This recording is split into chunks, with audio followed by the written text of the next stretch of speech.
Hello and welcome back to JBCTR, where we are talking number plates. As I've just finished wrapping my GR Yaris, and like many new car owners, I wanted to get rid of the dealer plates and have something a little bit more fancy. So thank you to CUK, as they have sent me pretty much every style they do. So between you at home and me, we can decide which ones are best for the Yaris. So in terms of our choices, we have the rather normal number plate on top.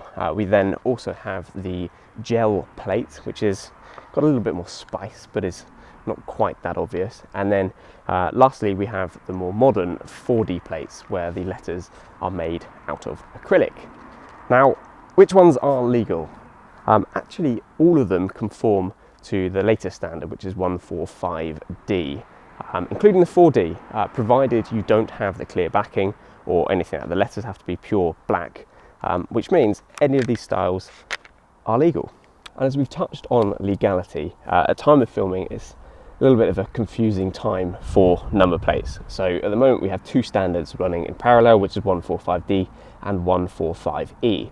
These plates from CUK conform to the older style, which is 145D, but provided they're printed before September 2022, these should remain legal.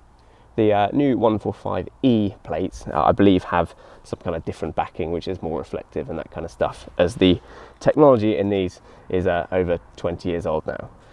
Now, in terms of choosing which one is going to go on my car, I actually put a little bit of a poll on Instagram.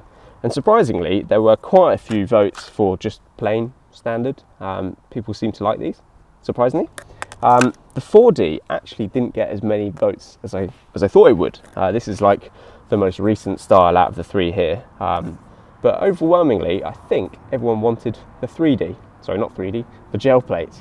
And I am inclined to agree. I had them on my Fiesta and I really liked them. So for the Yaris, we're going to go with these.